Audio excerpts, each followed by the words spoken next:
Don't forget the children, she said. They're worth a lot in the final count. I won't, I replied, but I don't think they'll be enough.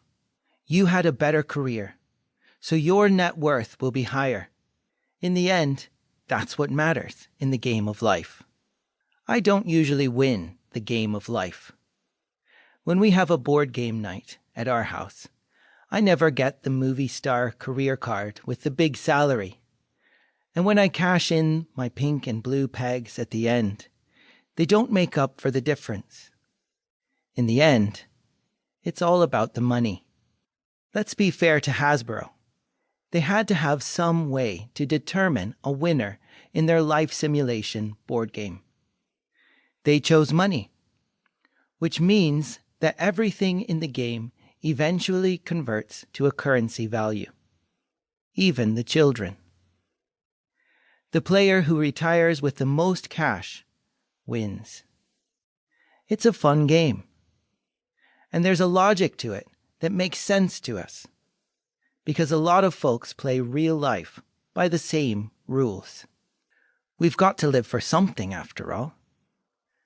We're here on Earth with time and energy, and we need to do something with it.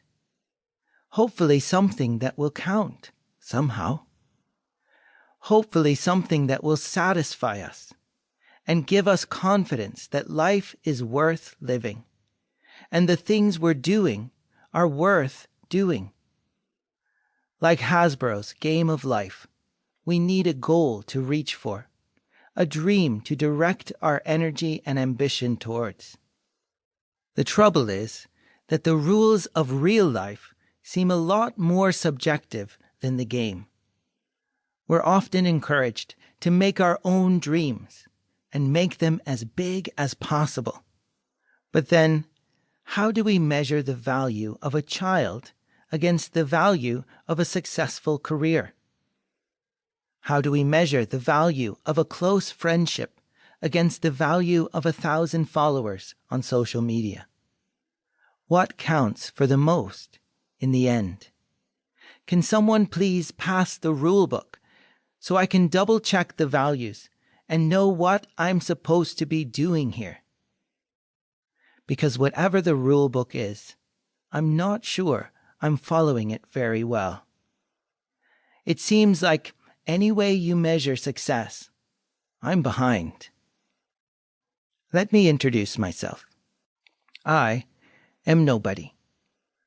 At least, nobody you've ever heard of, which means almost the same thing these days. But I've probably never heard of you either, so we have something in common. And it really is quite common, isn't it? The extraordinary people in the world stand out from the rest of us because of the extra, not because of the ordinary. The ordinary is just what everybody has. And boy, have I got it. I've got no fabulous wealth or outstanding achievements attached to my name, but I've got so much ordinary, you could still call me extraordinary. Not because I have something extra beyond ordinary, just because I've got so much ordinary. I have scientific proof. I took a workplace assessment once to determine my strengths and weaknesses and find better ways to integrate them with the strengths and weaknesses of my teammates. When the results came back, there was one thing that stood out about my strengths, and that was that nothing stood out. There were a number of areas where I scored well enough, but nothing I was particularly good at. Though I know myself there are definitely things I'm particularly bad at. The assessor hastened to reassure me that this can be an advantage. I'm a good all-arounder, passably good at a lot of things, even if I'm not excellent at anything. That's fine, and I see his point, but in that case, I'd at least like to be an excellent all-arounder, like the best all-arounder around, You know, if I can.